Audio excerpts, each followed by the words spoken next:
রমজানে অফিস ছুটির পর বদলে যায় নগরীর সড়কের চিত্র। ইফতারের আগ মুহূর্তে বিভিন্ন গুরুত্বপূর্ণ সড়ক সহ গলিপথেও তৈরি হয় যানজট। অফিস ফেরত মানুষকে দীর্ঘ সময় আটকে থাকতে হয় বিভিন্ন যানবাহনে। অনেকে বাসায় ফিরতে না পেরে রাস্তায় সেরে নেন ইফতার। এদিকে বেলা ৩টা থেকে সন্ধ্যা ৭টা পর্যন্ত সড়কে শৃঙ্খলা বজায় রাখতে বিশেষ ব্যবস্থা নেওয়া হয়েছে বলে জানিয়েছে ডিএমপি।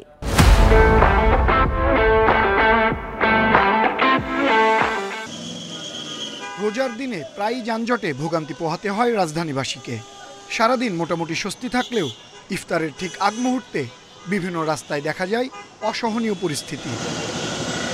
তাই যানজট নিয়ন্ত্রণে কার্যকর পদক্ষেপ নেওয়ার দাবি তাদের। গোড়ান থেকে মোহাম্মদপুর মূলত 40 মিনিটের রাস্তা, কিন্তু আমার 2.5 ঘন্টা লাগছে। 3 ঘন্টা উত্তরার থেকে 3 ঘন্টা এলাম এই জায়গায়। আমরা যাইতেই পারি না, আমি তো আর দূরে ভিতর দিয়ে ঢুকছে, ভিতর দিয়ে একই অবস্থা, বিভিন্ন রাস্তা একই অবস্থা। কোনোটাই নিয়ম মতো হচ্ছে না। আমরা প্রতিদিনই এই ধরনের কঠিন বিড়ম্বনার মধ্যে পড়ছি। সেম এই ইফতারের টাইমে আমরা জ্যামে থাকি, বিভিন্ন জ্যামে। অটোরিকশা চারদিক দিয়ে ঘুরে মিরে 7 দিন দাঁড়ায় আছে, কোনো ডিউটি কিরকম করে জানি না।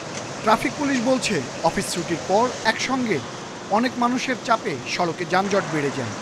তবে পরিস্থিতি স্বাভাবিক রাখতে বাড়তি সদস্য মোতায়েন সহ নানা কৌশল নেওয়া হয়েছে। আমাদের এক্সট্রা ডেভেলপমেন্ট আরও কৌশল আছে, অনেক কৌশলগুলো অবলম্বন করতেছি। সিটি কর্পোরেশন সহ বিভিন্ন সংস্থার সাথে যোগাযোগ করে রোডের ইঞ্জিনিয়ারিং, ছোটোখাটো ইঞ্জিনিয়ারিং এই ব্যবস্থা নিয়েও আমরা যাতে জ্যামটা সহনীয় হয় বিকালে, সেটার সহনীয় পর্যায়ে আনার চেষ্টা করতেছি।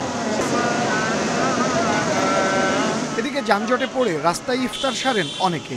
ভুক্তভোগীরা জানান, সারাদিন রোজা রেখে অফিস করার পর যানজটে বসে থাকাটা অনেক কষ্টের।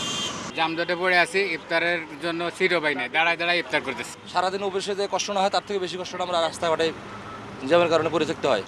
যানজট নিরসনে সড়কে অবৈধ পার্কিং বন্ধে আইনশৃঙ্খলা বাহিনীর তৎপরতা বাড়ানোর তাগিদ সাধারণ মানুষের।